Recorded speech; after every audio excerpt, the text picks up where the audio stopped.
ETV ప్రేక్షకులకి నమస్కారం. Triple citizens of శుభమస్తు కార్యక్రమానికి స్వాగతం.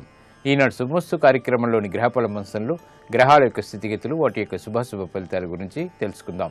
అలాగే ఈరోజు 12 రాశుల వారికి ఏ సంఖ్యలు కలిసి వస్తాయి, రంగుల యొక్క ప్రాధాన్యత, ఏ దేవతల్ని పూజించాలి, ఎటువంటి దేవతాస్తుతులు పఠించాలి, ముఖ్యంగా ఈరోజు 12 రాశుల వారు చేపట్టవలసినటువంటి కార్యక్రమాలు ఏమిటో కూడా పరిశీలిద్దాం.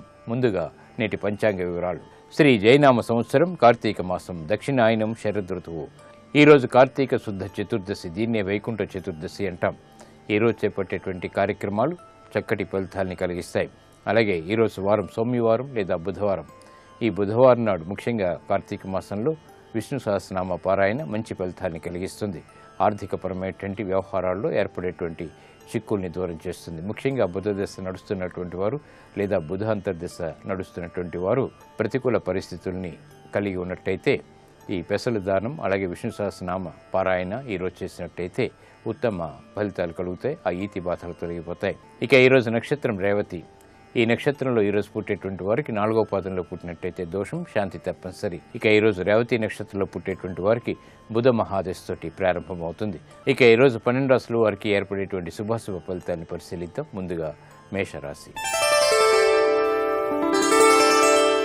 ఈరోజు మేషరాశి వారిని పరిశీలించినట్టయితే సంబంధ బాంధవ్యాలు మెరుగవుతాయి. వ్యాపారపరంగా చేపట్టేటువంటి కార్యక్రమాల్లో నూతన అంశాలు వెలుగులోకి వచ్చి ఆనందాన్ని కలిగిస్తాయి, ప్రోత్సాహాన్ని కలిగిస్తాయి. వృత్తి, వ్యాపార, ఉద్యోగ సంబంధిత కార్యక్రమాల్లో పొరపాట్లు వెలుగులోకి వచ్చినప్పటికీ సరిదిద్దుకునేటువంటి అవకాశాలు కూడా ఏర్పడతాయి. కార్యక్రమ నిర్వహణలో ఆర్థిక సహాయ సహకారాలు లభిస్తాయి. గృహరీత్యా ఏర్పడినటువంటి సమస్యలకు పరిష్కారాలు పొందగలుగుతారు. ఈ రోజు మీ అదృష్ట సంఖ్య 6. తెలుపు వర్ణం ప్రశాంతతను పెంచుతుంది, ప్రతికూల పరిస్థితుల్ని దూరం చేస్తుంది. అనుకూల దైవం మహాగణపతి. ఈరోజు ఈ రాశి వారు మహాగణపతిని దర్శించి నమస్కరించి భక్తి శ్రద్ధలతో పూజించడం ద్వారా గ్రహ అతి ప్రతికూలతని దూరం చేసుకోగలుగుతారు. ఈ సాయంత్రం ఈ రాశి వారు గణపతిని దర్శించి తెల్లటి పుష్పాలతో పూజించినట్టయితే ఆర్థిక వ్యవహారాల్లో ఏర్పడినటువంటి చిక్కులు వీడిపోతాయి. విద్యా ప్రయత్నాలు ఈరోజు మీకు లాభిస్తాయి. ఈరోజు వృషభ రాశి వారిని పరిశీలించినట్టయితే గృహ సంబంధిత కార్యక్రమాల్లో చిరు సమస్యలు తలెత్తుతాయి. శత్రువులపై విజయాలు సాధించగలుగుతారు. కోర్టు సంబంధిత వ్యవహారాల్లో ఏర్పడినటువంటి జటిల సమస్యలకు పరిష్కారాలు పొందగలుగుతారు. స్థిరాస్తి విషయాల్లో జాగ్రత్తలు పాటించాలి. ప్రయాణాల విషయంలో కూడా చిరు సమస్యలు కొనసాగుతాయి. ఆకస్మిక ఆర్థిక విజయాలు లేకపోలేదు. వృత్తి, వ్యాపార, ఉద్యోగ సంబంధిత కార్యక్రమాల్లో దూకుడు నిర్ణయాలు పనికిరావు. ఈ రోజు మీ అదృష్ట సంఖ్య 9. ఎరుపు వర్ణం ధైర్యాన్ని కలిగిస్తుంది, ప్రతికూల పరిస్థితుల్ని దూరం చేస్తుంది. అనుకూల దైవం శ్రీ వెంకటేశ్వర స్వామి. ఈరోజు ఈ రాశివారు శ్రీ వెంకటేశ్వర స్వామిని దర్శించి నమస్కరించి పూజించడం ద్వారా గ్రహ అతి ప్రతికూలత దూరం అవుతుంది. అవమానకర సంఘటనలు దూరం అవుతాయి. ఆరోగ్య పరీక్షలు ఈరోజు మీకు మేలుని కలిగిస్తాయి. ఈ రోజు మిథున రాశి వారిని పరిశీలించినట్టయితే కార్యక్రమ నిర్వహణలో నైపుణ్యం కొనసాగుతుంది. ఆర్థిక ప్రయోజనాన్ని సాధించగలుగుతారు. వృత్తి, వ్యాపార, ఉద్యోగ సంబంధిత కార్యక్రమాల్లో ప్రోత్సాహం లభిస్తుంది. నూతన స్నేహాల ద్వారా లబ్ధి చేకూరుతుంది. కార్యక్రమ నిర్వహణలో తెలివైనటువంటి నిర్ణయాలు తీసుకునేటువంటి అవకాశాలు దగ్గరవుతాయి. వ్యాపార ప్రయోజనాల్ని సాధించగలుగుతారు. ఈ రోజు మీ అదృష్ట సంఖ్య 5. ఆకుపచ్చ వర్ణం రక్షణకి దోహదపడుతుంది. ఆహ్లాద పరిస్థితుల్ని ఆహ్వానిస్తుంది. అనుకూల దైవం శ్రీ మహావిష్ణువు. ఈ రోజు ఈ రాశివారు శ్రీ మహావిష్ణువుని దర్శించి నమస్కరించి పూజించడం ద్వారా మానసిక ఉత్తేజం పెరుగుతుంది. ఈ సాయంత్రం ఈ రాశివారు శ్రీ విష్ణు సహస్రనామ పారాయణ పఠించడం ద్వారా ఆర్థిక విజయాలు వేగవంతంగా దగ్గరవుతాయి.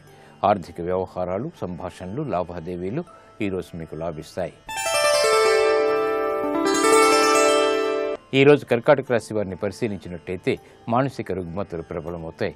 చేపట్టేటువంటి కార్యక్రమాలపై శ్రద్ధ తగ్గుతుంది. వృత్తి, వ్యాపార, ఉద్యోగ సంబంధిత కార్యక్రమాల్లో నూతన సమస్యలు వెలుగులోకి వస్తాయి. ఆరోగ్య పరీక్షలు తప్పనిసరి. వృత్తి, వ్యాపార, ఉద్యోగ సంబంధిత కార్యక్రమాల్లో ఆర్థిక వ్యవహారాల్లో జాగ్రత్తతో కూడినటువంటి నిర్ణయాలు తప్పనిసరి. వృత్తిలో చేపట్టేటువంటి కార్యక్రమాల్లో ఆటంకాల్ని చవిచూస్తారు. విదేశీ వ్యవహారాల్లో జాగ్రత్తతో కూడినటువంటి నిర్ణయాలు తప్పనిసరి. ఈ రోజు మీ అదృష్ట సంఖ్య 2. తెలుపు వర్ణం ప్రశాంతతని పెంచుతుంది, ప్రతికూల పరిస్థితుల్ని దూరం చేస్తుంది. అనుకూల దైవం మహాకాళి. ఈ రోజు ఈ రాశివారు మహాకాళి అమ్మవారిని దర్శించి నమస్కరించి పూజించడం ద్వారా మానసిక రుగ్మతలు దూరమవుతాయి. ఈ సాయంత్రం ఈ రాశివారు మహాకాళి అమ్మవారిని దర్శించి భక్తి శ్రద్ధలతో కుంకుమాది అర్చనతో పూజించడం ద్వారా వృత్తిలో అభివృద్ధికే చేపట్టేటువంటి కార్యక్రమాలు సత్ఫలితాలను కలిగిస్తాయి. వ్యాపార నిర్ణయాలు ఈరోజు మీకు ఊరట కలిగిస్తాయి. ఈరోజు సింహరాశి వారిని పరిశీలించినట్టయితే ఆలోచన దోషాల ద్వారా సమస్యలు ఎదురవుతాయి కాబట్టి జాగ్రత్తలు వహించాలి. ఆర్థికపరమైనటువంటి వ్యవహారాల్లో ఆశాజనకమైనటువంటి వాతావరణం కొనసాగుతుంది. ఆకస్మిక ప్రతికూల పరిస్థితులు విస్మయాల్ని కలిగిస్తాయి. నూతన బాధ్యతలు పెరుగుతాయి. శారీరక శ్రమ అధికంగా ఉంటుంది. చేపట్టేటువంటి కార్యక్రమాలపై శ్రద్ధ తగ్గుతుంది. నూతన ఒప్పందాల ద్వారా ఏర్పడినటువంటి సమస్యలు జటిలమవుతాయి. ఆరోగ్యంలో కూడా ప్రతికూలత ఏర్పడుతుంది. ఈ రోజు మీ అదృష్ట సంఖ్య 3. పసుపు వర్ణం త్వరితగతిని శుభాల్ని కలిగిస్తుంది. ప్రతికూల పరిస్థితుల్ని దూరం చేస్తుంది. అనుకూల దైవం దక్షిణామూర్తి. ఈరోజు ఈ రాశివారు దక్షిణామూర్తి స్వామిని దర్శించి నమస్కరించి పూజించడం ద్వారా ఆలోచన దోషాలు దూరమవుతాయి. ఈ సాయంత్రం ఈ రాశివారు శ్రీ దక్షిణామూర్తిని దర్శించి తెల్లటి పుష్పాలతో భక్తి శ్రద్ధలతో పూజించడం ద్వారా ఆలోచన సంపత్తి పెంపొందింప చేసుకోగలుగుతారు. సమస్యలు దూరమవుతాయి. ఆరోగ్య పరీక్షలు ఈరోజు మీకు మేలును కలిగిస్తాయి. ఈరోజు కన్యారాశి వారిని పరిశీలించినట్లయితే వృత్తి, వ్యాపార, ఉద్యోగ సంబంధిత కార్యక్రమాలు కలిసి వస్తాయి. ఆనందకర వాతావరణం అన్ని రంగాల వారికి దగ్గరవుతుంది. చేపట్టేటువంటి కార్యక్రమాల్లో ప్రోత్సాహం లభిస్తుంది. ఆర్థిక వ్యవహారాలు బాగా కలిసి వస్తాయి. నూతన ఉత్సాహం పెరుగుతుంది. విద్యాబలం చేకూరుతుంది. ఆర్థిక పుష్టి ఏర్పడుతుంది. నూతన కార్యక్రమాన్ని చకచకా పూర్తి చేయగలుగుతారు. ఆందోళనకర పరిస్థితులు తగ్గుతాయి. ఆరోగ్యం పదిలం. ఈ రోజు మీ అదృష్ట సంఖ్య 5. ఆకుపచ్చ వర్ణం రక్షణకి దోహదపడుతుంది. ప్రతికూల పరిస్థితులను దూరం చేస్తుంది. అనుకూల దైవం శ్రీ మహాలక్ష్మి. ఈ రోజు ఈ రాశివారు శ్రీ మహాలక్ష్మి అమ్మవారిని దర్శించి నమస్కరించి పూజించడం ద్వారా ఆర్థిక విజయాలు సాధించగలుగుతారు. ఈ సాయంత్రం ఈ రాశివారు శ్రీ మహాలక్ష్మీ దేవిని శ్రీ సూక్త విధానంతో భక్తి శ్రద్ధలతో పూజించినట్టయితే ఆర్థిక ఆకస్మిక విజయాలు దగ్గరవుతాయి. ఆరోగ్యం బాగుంటుంది. ఆర్థిక ప్రయత్నాలు ఈరోజు మీకు లాభిస్తాయి. ఈరోజు తులారాశి వారిని పరిశీలించినట్టయితే వ్యవహార విజయాలకే చేపట్టేటువంటి ప్రయత్నాలు ముమ్మరం చేయగలుగుతారు. ఆర్థికపరమైనటువంటి వ్యవహారాల్లో అనుకూలత సాధించగలుగుతారు. మానసిక ధైర్యం పెరుగుతుంది. చేపట్టేటువంటి కార్యక్రమాల్లో ప్రోత్సాహాన్ని పెంపొందింప చేసుకునేటువంటి అవకాశాలు దగ్గరవుతాయి. ఉద్యోగ సంబంధిత కార్యక్రమాల్లో జాగ్రత్తతో కూడినటువంటి నిర్ణయాలు తప్పనిసరి. వ్యాపార ప్రతిబంధకాలను తొలగించుకునేటువంటి అవకాశాలు దగ్గరవుతాయి. ఆరోగ్య విషయంలో మంచి మార్పులు చేకూరుతాయి. గృహ సంబంధిత కార్యక్రమాల్లో కూడా అనుకూలత ఏర్పడుతుంది. ఈ రోజు మీ అదృష్ట సంఖ్య 9. ఎరుపు వర్ణం ధైర్యాన్ని కలిగిస్తుంది. ప్రతికూల పరిస్థితులను దూరం చేస్తుంది. అనుకూల దైవం ఆంజనేయ స్వామి. ఈ రోజు ఈ రాశి వారు ఆంజనేయ స్వామిని దర్శించి నమస్కరించి పూజించడం ద్వారా ఏలినాటి శని ద్వారా ఏర్పడేటువంటి ప్రతికూల పరిస్థితులను దూరం చేసుకోగలుగుతారు. ఈ సాయంత్రం ఈ రాశి వారు ఆంజనేయ స్వామిని దర్శించి తమలపాకు పూజలు నిర్వహించడం ద్వారా ఏలినాటి శని ద్వారా ఏర్పడేటువంటి ఆర్థిక వ్యయం నివారింపబడుతుంది. ఉద్యోగ పునఃప్రయత్నాలు ఈరోజు మీకు అనుకూలిస్తాయి. ఈరోజు వృశ్చిక రాశి వారిని పరిశీలించినట్టయితే వ్యవహార దక్షత కలిగి ఉంటారు. చేపట్టేటువంటి కార్యక్రమాల్లో ప్రోత్సాహాన్ని పెంపొందింప చేసుకోగలుగుతారు. శ్రమ అధికంగా ఉంటుంది.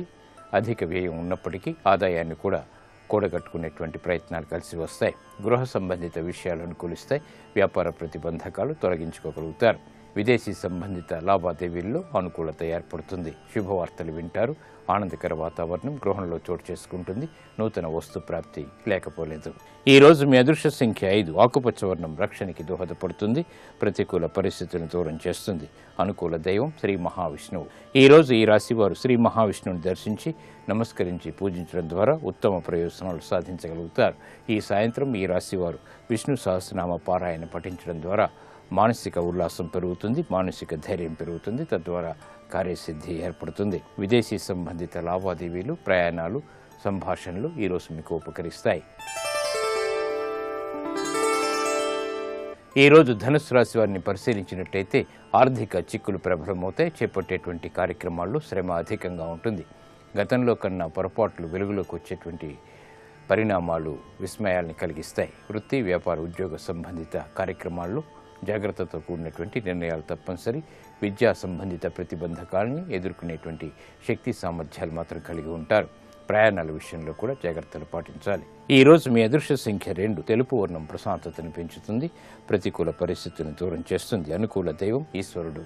ఈ రోజు ఈ రాశివారు శివాలయాన్ని దర్శించి ఈశ్వరుడికి అభిషేకాది కార్యక్రమాలు నిర్వహించడం ద్వారా ఆర్థికపరమైనటువంటి వ్యవహారాల్లో ఏర్పడేటువంటి సమస్యలకు సమాధానాలు, పరిష్కారాలు లభిస్తాయి.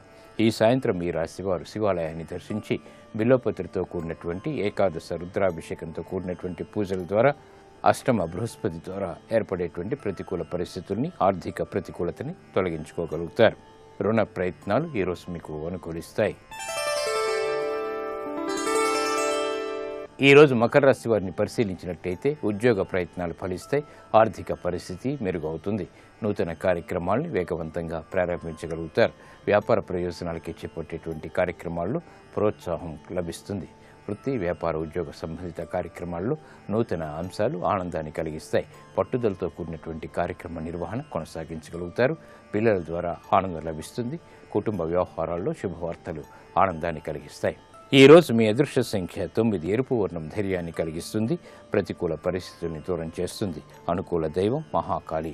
ఈ రోజు ఈ రాశివారు మహాకాళి అమ్మవారిని దర్శించి నమస్కరించి పూజించడం ద్వారా మానసిక ధైర్యం పెరుగుతుంది. ఈ సాయంత్రం ఈ రాశివారు మహాకాళి అమ్మవారిని దర్శించి కుంకుమాది అర్చనతో పూజించడం ద్వారా, ఎర్రటి పుష్పాలతో పూజించడం ద్వారా వేగవంతమైనటువంటి విజయాలు కూడగట్టుకోగలుగుతారు. వ్యాపార నూతన ఒప్పందాలు ఈరోజు మీకు లాభిస్తాయి. ఈరోజు కుంభరాశి వారిని పరిశీలించినట్టయితే స్థిరాస్తి విషయాలు కలిసి వస్తాయి. సోదర ప్రేమ పెరుగుతుంది. వృత్తి, వ్యాపార, ఉద్యోగ సంబంధిత కార్యక్రమాల్లో సాహసోపేతమైనటువంటి నిర్ణయాలకి ఉపక్రమించగలుగుతారు. ఆకస్మిక ఆదాయాన్ని కూడగట్టుకునేటువంటి ప్రయత్నాలు కూడా కలిసి వస్తాయి. వ్యాపార ప్రయోజనాల్ని సాధించగలుగుతారు. ఆకస్మిక విషయాలు ఉద్యోగపరంగా కూడా లభిస్తాయి. నూతన కార్యక్రమాలకి శ్రీకారం చుట్టగలుగుతారు. కుటుంబ సఖ్యత కొనసాగుతుంది. ఈ రోజు మీ అదృష్ట సంఖ్య 2. తెలుపు వర్ణం ప్రశాంతతను పెంచుతుంది. ప్రతికూల పరిస్థితుల్ని దూరం చేస్తుంది. అనుకూల దైవం లక్ష్మీ నరసింహస్వామి.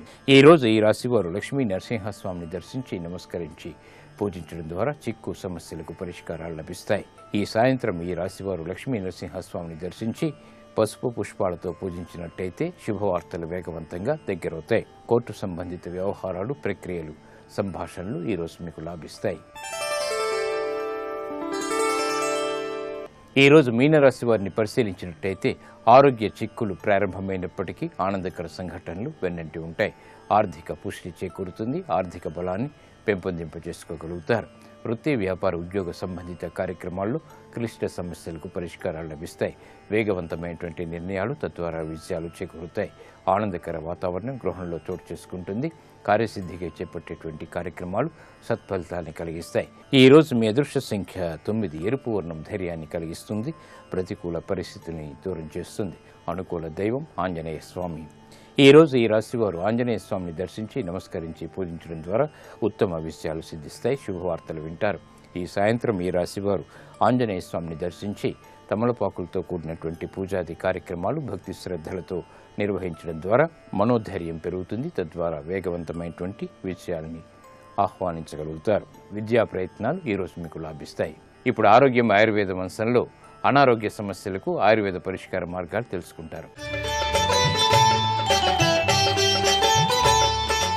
నమస్కారం. ఈనాటి శుభమస్తు కార్యక్రమంలో ఆరోగ్యం ఆయుర్వేదం శీర్షికన మధుమేహం వ్యాధిని అదుపులోకి తీసుకురావడానికి ఆయుర్వేదంలో ఉండేటువంటి మార్గాల గురించి తెలుసుకుందాం. మధుమేహం అనేటువంటిది ఈ రోజుల్లో చాలా కామన్గా ఉన్నటువంటి వ్యాధి అయిపోయింది. అంటే డయాబెటీస్, మధుమేహం, డయాబెటీస్, షుగర్ ఉంది, ఇలా రకరకాలుగా చెప్తూ ఉంటాం కదా. ఈ సమస్య ఉన్నప్పుడు ఏంటంటే తీసుకునేటువంటి ఆహారంలో, తర్వాత విహారంలో కొన్ని మార్పులు చేసుకున్నట్టయితే ఔషధం యొక్క అవసరం తగ్గించుకుని చక్కగా జీవితాన్ని హాయిగా ఆనందంగా గడపడానికి అవకాశం ఉంటుంది. ఆహారం విషయంలో జాగ్రత్తలు ఏంటంటే తీసుకునేటువంటి ఆహారంలో తీపి తగ్గించాలి అనేటువంటిది అందరికీ తెలిసినటువంటిదే. దాంతోపాటుగా చేదు కాస్త ఎక్కువగా తీసుకోవడం అనేటువంటిది కూడా బాగా మేలు చేస్తుంది.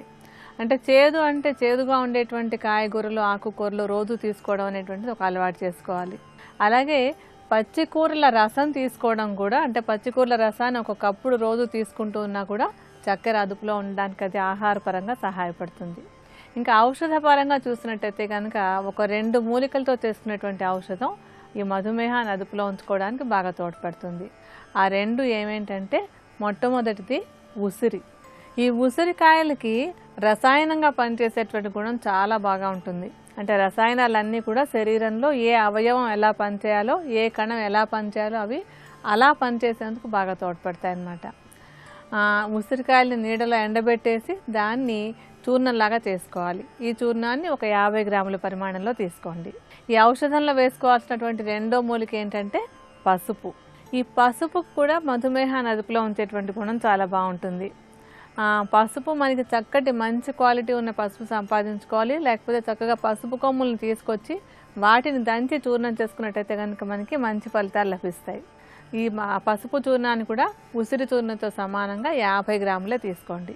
ఈ రెండింటిని కలిపి ఉంచేసుకుని ప్రతిరోజు ఉదయం ఒకసారి సాయంత్రం ఒకసారి ఒక చెంచాడు చూర్ణాన్ని కొంచెం గోరువెచ్చటి నీళ్ళలో కలిపి రోజు 2 పూట్ల తీసుకుంటూ ఉన్నట్టయితే కనుక ఈ మధుమేహం వ్యాధిలో ఉండేటువంటి చక్కెర అంటే రక్తంలో ఉండేటువంటి చక్కెర శాతం బాగా తగ్గడానికి ఈ ఔషధాలు బాగా సహాయపడతాయి.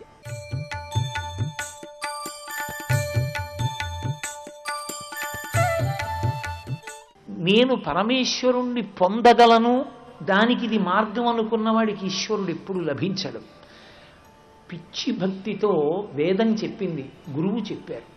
అందుకని ఆ నమ్మకంతో చేసుకుంటూ వెళ్ళిపోయిన వాడికి ఈశ్వరుడు వశుడవుతాడు. నేను ఈశ్వరుణ్ణి కట్టగలను, నువ్వు కట్టలేవు. ఈశ్వరుణ్ణి కట్టగలనని కాదు, నా సంతోషం ఇంతే, ఇలా చేసుకుపోతూ ఉంటాను. ఎందుకు చదువుతావు? పేపర్లో ఏం వార్తలు లేవుగా, మరి ఎందుకు చదువుతున్నావు? ఏమీ లేదండి న్యూసు అన్నాడు పక్క ఆయన. ఈయన తీసి చదువుకుంటున్నాడు. చెప్పానుగా ఏమీ లేదని, ఎందుకు చదువుకుంటున్నారు? పేపర్ చదవకుండా ఉండలేను కాబట్టి. పేపరు చదవకుండా ఉండలేక పేపర్ చదివినట్టు పరమేశ్వరుణ్ణి ఆరాధించకుండా ఉండలేక పూజ చేయడం అలవాటైతే పరమేశ్వరుడు నీకు వశుడవుతాడు. ఆ భక్తికి అంత సాత్వికమైన లక్షణం ఏర్పడాలి. అరే ఈశ్వరుణ్ణి ఆరాధించకుండా కూర్చున్న రోజొక రోజు త్వర, బా తెల్లవారిపోయింది, స్నానం చెయ్యాలి, గాయత్రి చేసుకోవాలి, కాసేపు ఈశ్వరారాధనం చేసుకోవాలి, ఆ తాపత్రయం. కంచికామకోటి పీఠాధిపత్యం వహించి నడిచి దేవుడిని పేర్గాంచినటువంటి మహాపురుషులు చంద్రశేఖరేంద్ర సరస్వతి మహాస్వామి అంతటి వారు కూడా ఉరుగంటి పూజ అని ప్రతిరోజు గంట సేపు పూజ చేసేవారు. ఎందుకు అంటే ఆ పూజలో ఉండేటటువంటి తాదాత్మ్యత అనుభవించగలిగిన వాడికి ఈశ్వరుడు వశుడవుతాడు. అందుకే కార్తీక మాసానికి కార్తీక దామోదర అని పిలుస్తారు. కార్తీక దామోదరుడు, దామోదరుడు అధిదేవత. శైవ సంప్రదాయంలోంచి వస్తే త్రయంబక. తత్వతః ఆలోచించినప్పుడు ఈ త్రయంబక స్వరూపం, ఆ దామోదర స్వరూపం ఒక్క విషయాన్నే ప్రతిపాదన చేస్తాయి. పరమేశ్వరుడు నిన్నెందుకు అనుగ్రహిస్తాడు, నీకెందుకు వశుడవుతాడు అన్నదానికి. దామోదర అన్న మాటని అమరకోశం వ్యాఖ్యానం చేసింది. ఉదరే దామయస్యేతి దామోదర. కడుపు మీద తులసి మాల ఉన్నటువంటి వాణ్ణి దామోదరుడు అని పిలుస్తారు. కాదు, దామ్నా ఉదరే మాత్రా బద్ధ ఇది దామోదర. అమ్మ చేత ఒక త్రాటి చేత కట్టబడి నడుము ఉరిసిపోయిన వాడు ఎవరున్నాడో వాడు దామోదరుడు. ఎవరు అమ్మ? పరమేశ్వరుడికి అమ్మ ఉంటుందా? అసలు ఆయన లేనినాడు లోకాలే లేవు. ఆయన ఎప్పుడు పుట్టాడు ఎవరికి తెలియదు. ఎప్పుడు పుట్టాడో ఎవరికీ తెలియనటువంటి పరమేశ్వరుడు ఆ శ్రీమన్నారాయణుడికి తల్లి ఎవరు? ఆయనకి తల్లి అన్న మాట లేదు అసలు. కానీ ఆయన ఎంత వశుడైపోయాడంటే అమ్మ ప్రేమకి పోతన గారు పరవశించిపోయి భాగవతంలో అన్నారు, ఏ పాములెరుగక ఏ పారుమేటికి పశుల కాపరి ఇంట పాము కలిగే, ఏ తల్లి చనుబాలు ఎన్నడెరుగని ప్రౌఢ తల్లి యశోద చనుల పాలు త్రవనిరిగే అన్నారు. ఆయనకి అమ్మ తెలియదు, అమ్మ పాలు తెలియవు. అటువంటి వాడు శ్రీకృష్ణ పరమాత్మగా ఆవిర్భవిస్తే యశోదాదేవి యొక్క పాలు తాగడం మొదలుపెట్టాడు. గోపకాంతలందరూ వచ్చారు, ఆయన మీద విశేషమైనటువంటి ఆరోపణలు చేశారు, నవనీత చౌర్యం చేస్తాడు అని. అమ్మ నమ్మలేదు.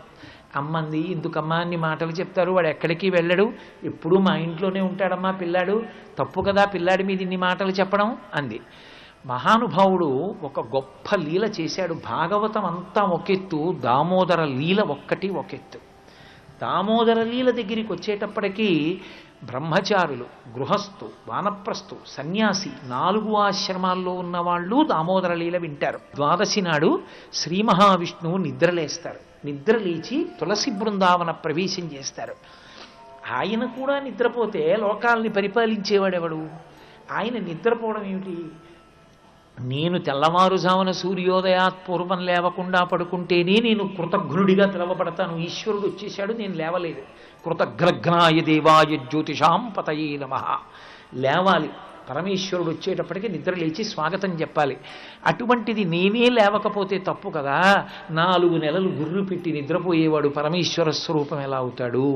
4 నెలలు ఆయన నిద్రపోతే ఈ లోకాల్ని పరిపాలించేవాడెవరు? ఆయన మరి ఎందుకు నిద్రపోతుండడం? ఆషాఢమాసంలో ఉన్న ఏకాదశి నాడు పడుకోవడం మొదలు పెడితే కార్తీక మాస శుక్లపక్ష ఏకాదశి వరకు పడుకుని నిద్రపోతాడు. ఆయన పడుకున్నాడు కాబట్టి ఏకాదశి, నిద్ర లేచాడు కాబట్టి ఆయన నిద్ర లేచిన ఏకాదశి కార్తీక మాసంలో. నిజంగా విష్ణువు నిద్రపోతారా? ఆయన నిద్రపోతే లోకాల్ని పరిపాలించేవాడెవడు? ఆయన నిద్రపోడు. ఆయన ఎందుకు పడుకున్నట్టుగా ఉంటాడో చెప్పారు. నిద్రాముద్రాం నిఖిల జగతి రక్షణే జాగరూకం అన్నారు. ఆయన ఉపాసనని గమనిస్తాడు. నీ మనసు ఎంత భక్తితో ఉంది. నువ్వు రొట్ట తెచ్చి వేస్తున్నావా ఆయన పాదాల దగ్గర? 1,00,000 బిల్వార్చన చేస్తున్నాం, 1,00,000 బిల్వార్చన చేస్తున్నాం అంటారు. ఆ రొట్టంతా కొడతారు, మారేడు దళాలన్నీ తీసుకొస్తారు, గుళ్ళో ఉన్నటువంటి ముఖమంటపంలో నేల మీద పారేస్తారు. అయిపోయింది పూజ. ఇంక నువ్వు చేయడం ఏమిటి? ఎవడు గోనె బస్తాలు తీసుకొచ్చాడో వాడు చేసేశాడు 1,00,000 బిల్వార్చన. ఈ పృథివీ లింగస్వరూపం నేల మీద పడిపోనే పూజ అయిపోయింది. నువ్వు చేసేది అపచారం అంతే, పునఃపూజ రూపంలో. కాబట్టి ఇప్పుడు ఆ మారేడు దళాలు పోని ఏమైనా ఏరి చీడ పీడ ఉన్నావు పక్కన పడేస్తాడా? ఇలా చేత్తో పట్టుకుని లోపల గొంగళీ పురుగుంటే గొంగళీ పురుగుతో కలిపి శివలింగం మీద పారేస్తాడు, కప్పేస్తాడంతే ఆ మారేడు దళాలతో. ఏమి పూజ? పూజ ఎక్కడుంది అసలు? అందులో భక్తి ఎక్కడుంది? ధ్యానం ఎక్కడుంది? భగవాన్ రమణుల దగ్గరికి వెళ్ళి ఒక ఆవిడ అడిగింది, 1000 బిల్వార్చన చేద్దాం అనుకుంటున్నాను, 100 బిల్వాలు తక్కువ వచ్చాయి, ఏం చేయమంటారండి? నీ ఒళ్ళు గిల్లుకో 100 మాటలు అన్నారు. అదేమిటి అలా అంటారు? నా ఒళ్ళు గిల్లుకోవడం ఏమిటండి? నీకు పూజ అంటే ఏమిటి? బిల్వదళాలు పీక్కొచ్చేయడమేగా. 100 తక్కువ అయ్యాయి, చెట్టు గిల్లుతుంటావు. అంతకన్నా నీ బుద్ధి ఏం నిలబడుతుంది? 100 మాటలు నీ ఒళ్ళు గిల్లుకో, 900 మాటలు చెట్టు గిల్లు, 100 మాటలు నిన్ను గిల్లుకో, సరిపోయిందన్నారు. అసలు మారేడుదల సమర్పణమునందు నీకు ఆ బుద్ధి ఎక్కడ నిలబడింది? పరమేశ్వర పాదముల యందు నిలబడితే కదా పూజ. కాబట్టి ఆ పూజ చేసేటప్పుడు మనసు నిలబడడం అనేటటువంటిది ప్రధానం. అలా నిలబడి చేసినటువంటి పూజ ఏదో దాన్ని ఆయన గమనిస్తుంటాడు. మానస పూజ ఎక్కడ జరుగుతోందో, పూజ జరుగుతుండగా మనసు ఎక్కడ నిలబడిందో అది ఆయనకి ప్రధానం. అందుకే పత్రం పుష్పం ఫలం తోయం యోమే భక్త్యా ప్రయచ్చతి. ఫలమైన పుష్పమైనను దళమైనను సలిలమైన బాయని భక్తిన్ కొలచిన జలు అర్పించిన ఎలమిన్ రుచిరన్నముగా ఎనుభుజింతుందంటాడు భాగవతంలో. భక్తితో సమర్పణం చేసినటువంటి దాన్ని స్వీకరిస్తాడు తప్ప ఇది నేను తీసుకొచ్చానన్న దాన్ని ఆయన ఏం పుచ్చుకోడు. అదో అహంకారం. అది ఆయనకెందుకు? అన్నీ ఆయన సృష్టిలోనివే. కాబట్టి ఆ భక్తితో ఎవడు నిలబడగలిగాడో వాడి వెంట పరమేశ్వరుడు పరిగెడతాడు. శివానంద లహరి చేస్తూ శంకరాచార్యులు వారు అంటారు, గభీరే కాసారే విశతి విజనే ఘోర విపినే విశాలే శైలే చ భ్రమతి కుసుమార్థంజలమతి సమర్ప్యే చేతస్సరసిజముమానాధభవతే సుఖేనామస్తాతుం జనహ్య నజానాతి కిమహో. నువ్వు నీ మనసన్న పద్మాన్ని అక్కడ పెడితే పరమేశ్వరుడు నీ వెంట పడతాడు. అదొక్కటి లేనప్పుడు ఎన్ని పద్మాలు తీసుకొచ్చే ప్రయోజనం ఏమిటి? దక్షిణాయనంలో 4 ప్రధానమైన నెలలు విష్ణువు నిద్రపోతారన్న మాటకు అర్థం ఏమిటంటే ఆయన బాగా రక్షణ దృష్టితో చూస్తాడు. పై దృష్టి మూసి లో దృష్టితో ఉంటాడు. అంటే వీడి మనసు ఎలా ఉంది అన్నది గమనిస్తాడు. వీడి మనసు ఎంత భక్తిభావంతో ఉంది. అందుకే ఆయనది ప్రతిజ్ఞ. భవిష్యోత్తర పురాణంలో ఆయన ఒక మాట అంటాడు, ఏకేన తులసి మాత్ర దళేనాపి నరోత్తమ పూజయేద్ భక్తిభావేన తం రక్షామితి మత్పణః. ఆ శ్రీమన్నారాయణుడి పాదముల యందు విశేషమైన భక్తితో మహానుభావుడు నాకు తల్లి, నాకు తండ్రి, నీపాద తులసిదళము రోగముల కౌషధము బ్రహ్మరుద్ర విదుత భూషణ వికాస శ్రీధర్మపుర నివాస దుష్ట సంహార నరసింహ దురిత దూర అంటాడు నరసింహ శతకకర్త. ఆయన పాదముల మీద ఒక్క తులసి దళాన్ని ప్రేమతో ఎవడు సమర్పిస్తాడో వాణ్ణి నేను నా 4 చేతుల మధ్య పొదివి పట్టి కాపాడుకుంటాను, వాడు నా కొరకు రక్షింపవలయువాడు అన్నాడు వామనమూర్తి ఘట్టంలో. అటువంటి భక్తుడు పాడైపోతే అసలు నేనున్నానని నమ్మకం ఉండదు లోకానికి. వాణ్ణి రక్షించడం వాడి కోసం కాదు, నా కోసం. నేనున్నానని నమ్మాలంటే వాణ్ణి నేను కాపాడుకోవాలి, అందుకు కాపాడుకుంటున్నాను. వాడి కోసం నేను కాపాడని అనుకుంటున్నారేమో, కాదు. అంత నా యందు భక్తి ఉన్న వాణ్ణి నేనున్నానన్న నమ్మకం కోసం కాపాడుకుంటాను, లేకపోతే ఉన్న ఉనికి ప్రశ్నార్థకమవుతుందన్నాడు ఆయన. ఆ భక్తిని ఆయన గమనిస్తుంటాడు. ఎందుకని ఇదంతా ఉపాసనా కాలం. ఈ ఉపాసనా కాలాన్నంతటినీ ఆషాఢం దగ్గర నుంచి కార్తీకం వరకు సన్యాసులు కూడా చాతుర్మాస్యం చేస్తారు. ఆ లోపలి భక్తిని ఆయన గమనిస్తుంటాడు. ఆయన ఎక్కడుంటాడు? ఇక్కడే ఉంటాడు. ఇక్కడే ఉండి తెలుసుకుంటూ ఉంటాడు. ఎవరు ఆ భక్తితో నిలబడగలిగినటువంటి స్థితిలో ఉన్నాడో వాడికి ఆయన వశవర్తి అవుతాడు. సర్వం శ్రీ ఉమామహేశ్వర పరబ్రహ్మార్పణమస్తు. స్వస్తి. ఈ జన్మలో ఈ జీవుడు ఈ శరీరంలో ఉన్నంతకాలం వాళ్ళతో అనుబంధం. కానీ ఈ జీవుడికి ఎప్పటికీ అనుబంధం ఆయనతోడిది. ఆయనతోడిదా నాకు ఎక్కువ అనుబంధం, మిగిలిన వాళ్ళతోడిదా ఎక్కువ అనుబంధం. ఆ అనుబంధం నాకు ఎక్కువైనప్పుడు, ఆ ప్రేమ నాకు ఉన్నప్పుడు నేను ఆయనకి చెప్పకుండా ఏం చేయగలను? అది భక్తి.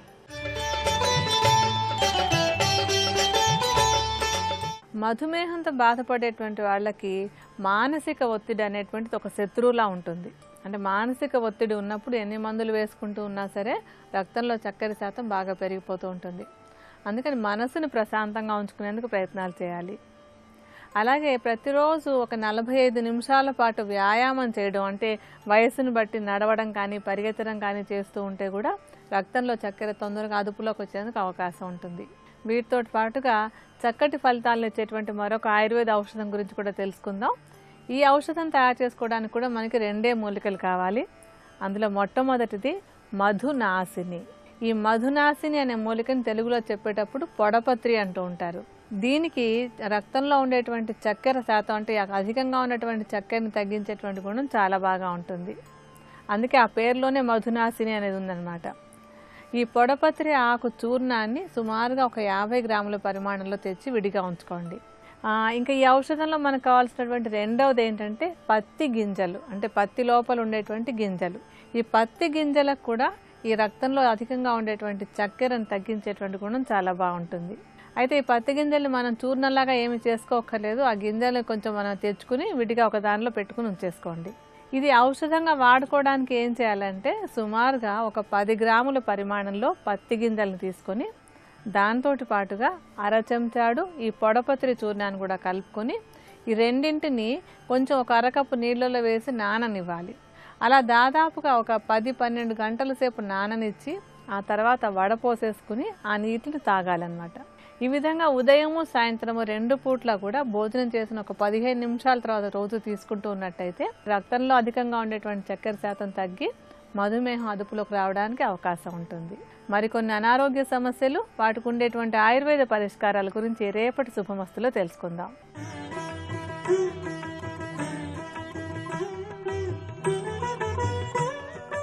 త్రిబుల్-ఎక్స్ డిటర్జెంట్ సోప్ శుభమస్తు కార్యక్రమంలో శుభయోగం శీర్షికకి స్వాగతం. ఈ శీర్షికన రత్నధారణ ప్రయోజనాలు అనే అంశం గురించి పరిశీలిద్దాం. జ్యోతిష శాస్త్ర రీత్యా నవగ్రహాలలో బుధగ్రహం దోషయుక్తమై ఉన్నటువంటి తరుణంలో బుధగ్రహం యొక్క పరిపూర్ణమైనటువంటి అనుగ్రహాన్ని పొందటానికి బుధుడికి ప్రీతిపాత్రమైనటువంటి పచ్చను ధారణ చేయాలని రత్నశాస్త్రంలో వర్ణించటం జరిగింది. నక్షత్రాల పరంగా ఆశ్లేష, జ్యేష్ఠ, రేవతి నక్షత్రాలలో జన్మించిన వారు, సంఖ్యాశాస్త్ర పరంగా 5 అదృష్ట సంఖ్యగా కలిగిన వారు పచ్చధారణ చేసినట్లయితే జీవితంలో సర్వకార్యాలలో చక్కటి పురోభివృద్ధిని సాధించవచ్చు. అదేవిధంగా జ్యోతిష శాస్త్రరీత్యా బుధ మహాదశ జరుగుతున్నప్పుడు కానీ, జాతక చక్రంలో సప్తమాధిపతి బుధుడు అయ్యి శత్రుక్షేత్రంలో ఉన్నప్పుడు కానీ పచ్చను ధారణ చేసినట్లయితే జీవితం ప్రశాంతంగా ఉండి చక్కటి పురోభివృద్ధిని సాధించడానికి ఆస్కారం ఎంతగానో ఉంది. ఈ పచ్చలు నెమలి కంఠం రంగులో కానీ, నాచులాగా కానీ, లేదా గరిక గడ్డిలాగా, లేదా చిలుక రెక్కల రంగులో రకరకాల రంగులలో మనకు కనిపిస్తూ ఉంటాయి. అయితే పచ్చలలో ముదురు ఆకుపచ్చ రంగులో ఉండేటటువంటి పచ్చను గరుడ పచ్చ అనే పేరుతో పిలుస్తారు. గరుడ పచ్చ ధారణ వల్ల విశేషమైనటువంటి ఫలితాలు కలుగుతాయని, ఇది సాక్షాత్తు గరుత్మంతుడి స్వరూపమని రత్నశాస్త్రంలో వర్ణించడం జరిగింది. పచ్చను బంగారం మీద కానీ లేదా తెల్లటి వస్త్రాల మీద కానీ ఉంచినట్లయితే వాటిని కూడా పచ్చగా ఉండేటట్లు చేస్తుంది. అదేవిధంగా జాతి పచ్చను ధారణ చేయటం ద్వారా మనం చక్కటి సత్ఫలితాలను సాధించవచ్చు. జాతి పచ్చను పరిశీలించాల్సి వచ్చినటువంటి తరుణంలో జాతి పచ్చకు మనం జీడిని పూసి కొద్దిసేపటి తర్వాత నీటితో శుభ్రంగా కడిగినట్లయితే కనుక ఇంతకు మునుపు కంటే ఎక్కువ ప్రకాశంతో ఉన్నట్లయితే కనుక దానిని అత్యుత్తమమైనటువంటి జాతి పచ్చగా భావించాలి. అలా కాకుండా జాతి పచ్చకు జీడిని పూసి తర్వాత నీటితో శుభ్రం చేసినప్పుడు కొంచెం కాంతి తగ్గినట్లుగా మనకు కనిపించినట్లయితే దానిని కృత్రిమమైనటువంటి పచ్చగా భావించాలని రత్నశాస్త్రంలో వర్ణించడం జరిగింది. అదేవిధంగా జాతి పచ్చ మీద సున్నాన్ని పల్చగా కనుక మనం పట్టించినట్లయితే పచ్చటి కాంతి పైకి కనపడాలి. అలా కనపడినట్లయితే దాన్ని జాతి పచ్చగా భావించాలని, పచ్చటి కాంతి బయటకి కనపడనటువంటి పక్షంలో కృత్రిమమైనటువంటి పచ్చగా భావించాలని రత్నశాస్త్రం తెలియజేస్తుంది. అదేవిధంగా పచ్చను ధారణ చేసినట్లయితే కుటుంబంలో సుఖ సంతోషాలను పెంపొందింపజేసుకోవచ్చు. సమాజంలో చక్కటి గౌరవ మర్యాదలను పొందటానికి, కీర్తి ప్రతిష్టలను పెంపొందింపజేసుకోవడానికి, ధన సమృద్ధికి కూడా పచ్చధారణ ఎంతగానో ఉపయోగపడుతుంది. అదేవిధంగా ఆరోగ్యపరంగా అనేక రకాలైనటువంటి జ్వరాలు, తలనొప్పి, నిద్రలేమి సమస్యలను తొలగింపజేసుకోవటానికి, నరాల బలహీనత నుండి సులభంగా బయటపడటానికి, పచ్చకామెర్ల వ్యాధిని నియంత్రణలో ఉంచటానికి కూడా పచ్చధారణ ఎంతగానో ఉపయోగపడుతుంది. పచ్చను ఎవరైనా సరే ధారణ చేసినట్లయితే సకల శాస్త్ర కోవిదులవటానికి ఆస్కారం ఉందని, మహాకవులుగా విరాజిల్లటానికి, కవిత్వం ఆసువుగా చెప్పటానికి కూడా అవకాశం ఉందని రత్నశాస్త్రంలో వర్ణించడం జరిగింది. అదేవిధంగా విద్యార్థులు పచ్చను ధారణ చేసినట్లయితే మేధాశక్తి, జ్ఞాపక శక్తిని పెంపొందింపజేసుకొని బుద్ధి చాతుర్యంతో విద్యలలో విశేషంగా రాణించడానికి ఆస్కారం ఎంతగానో ఉంది. మరి పచ్చను ఎలా ధరించాలి అనే విషయాన్ని పరిశీలించినట్లయితే ఏ నెలలోనైనా సరే బుధవారం నాడు శ్రీ మహావిష్ణువు యొక్క ఆలయంలో కానీ, గణపతి ఆలయంలో కానీ పూజా కార్యక్రమాన్ని నిర్వహించి ఆ పూజలో పచ్చను ఉంచి ఆ తర్వాత కుడి చేతి యొక్క చిటికిన వేలకు వెండి లోహంలో 3 క్యారెట్ల పచ్చను ధారణ చేసినట్లయితే బుధగ్రహం యొక్క పరిపూర్ణమైన అనుగ్రహాన్ని సులభంగా పొందవచ్చు. పచ్చను ధారణ చేసిన తర్వాత గణపతిని గరికతో పూజించి కట్టె పొంగల్ని నివేదన చేసినట్లయితే గణపతి యొక్క పరిపూర్ణమైన అనుగ్రహాన్ని సులభంగా పొంది పచ్చధారణ వల్ల కలిగేటటువంటి ప్రయోజనాలను ద్విగుణీకృతం చేసుకోవచ్చు. పచ్చలలో కొన్ని దోషాలు ఉంటాయి. ప్రత్యేకంగా పచ్చలలో పుష్పి దోషం, గార దోషం, కర్కశ దోషం అనే 3 రకాలైనటువంటి దోషాలు ఉంటాయి. పుష్పి దోషం అంటే పచ్చ మీద గుండ్రటి మచ్చలు కనుక ఉన్నట్లయితే దాన్ని పుష్పి దోషం అంటారు. అలాగే గార దోషం అంటే పచ్చ పూర్తిగా స్పష్టంగా కనిపించకుండా పైన పొగలాగా కప్పి ఉంచినట్లయితే దాన్ని గార దోషం అంటారు. అదేవిధంగా కర్కశ దోషం అంటే పచ్చను మనం జాగ్రత్తగా పరిశీలించినట్లయితే సున్నపు గచ్చులాగా గరుకుగా ఉన్నట్లయితే దాన్ని కర్కశ దోషం అంటారు. కనుక పచ్చను ధారణ చేసే సమయంలో పుష్పి దోషం, గార దోషం, కర్కశ దోషం ఈ 3 దోషాలు లేనటువంటి పచ్చను ధారణ చేసినట్లయితే బుధుడి యొక్క పరిపూర్ణమైనటువంటి అనుగ్రహాన్ని సులభంగా పొందవచ్చు. ఇంకా రత్నధారణకు సంబంధించిన మరిన్ని ఆసక్తికరమైన విశేషాంశాలను గురించి వచ్చే బుధవారం శుభమస్తు కార్యక్రమంలో శుభయోగం శీర్షికన తెలుసుకుందాం. రేపటి శుభమస్తు కార్యక్రమంలో శుభయోగం శీర్షికన కళలు, వాటి ఫలితాలు అనే అంశం గురించి పరిశీలిద్దాం.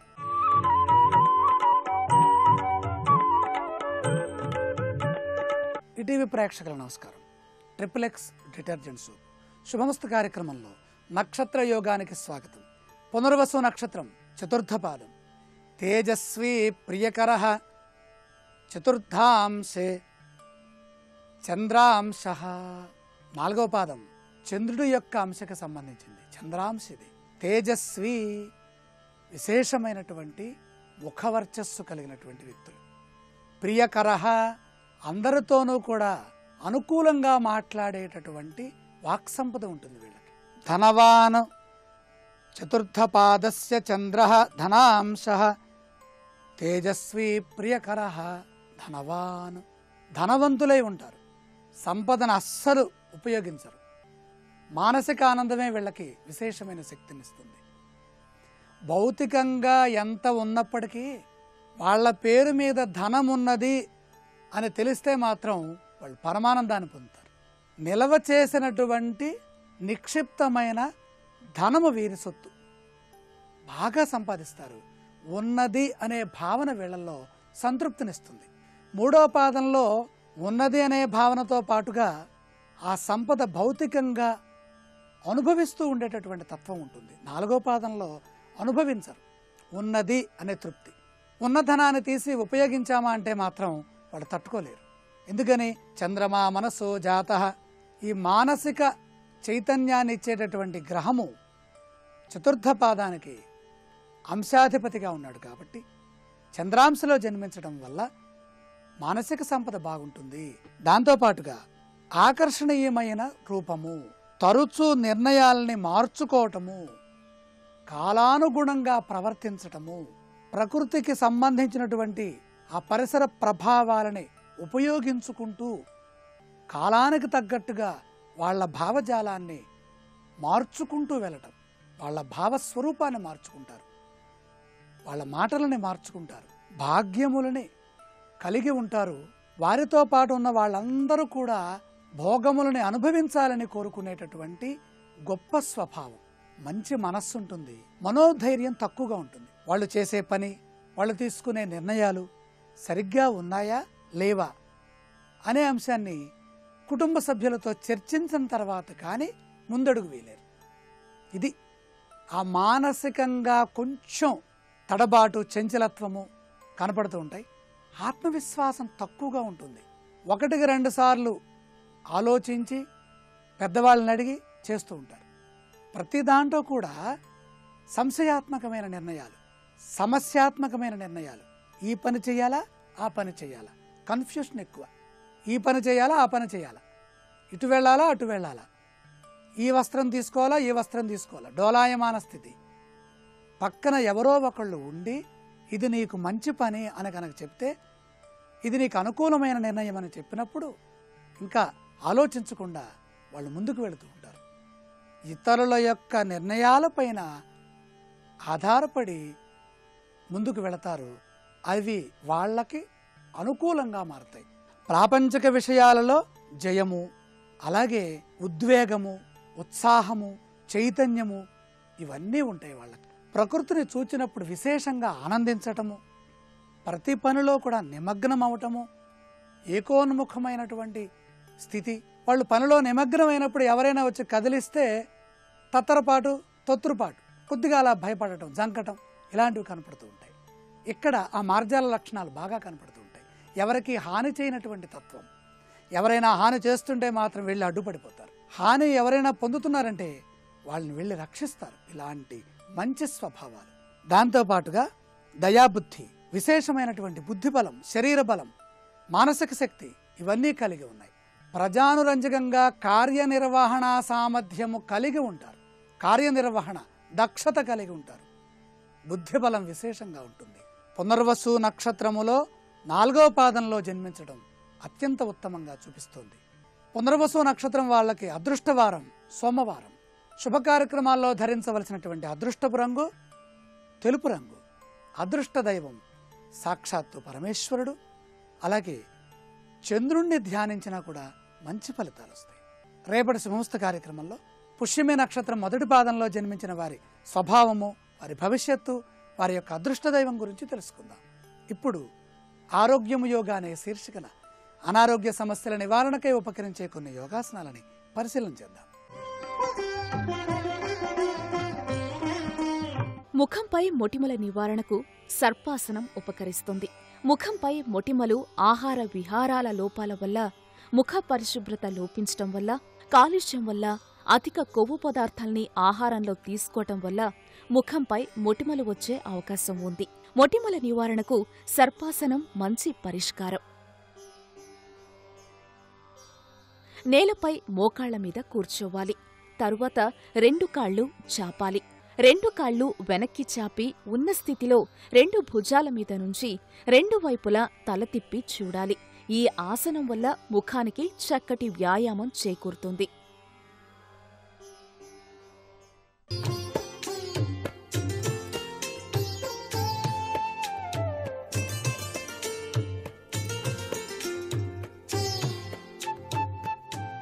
త్రిబుల్-ఎక్స్ డిటర్జెంట్ సోప్ శుభమస్తు కార్యక్రమంలో గృహబలం అంశానికి స్వాగతం.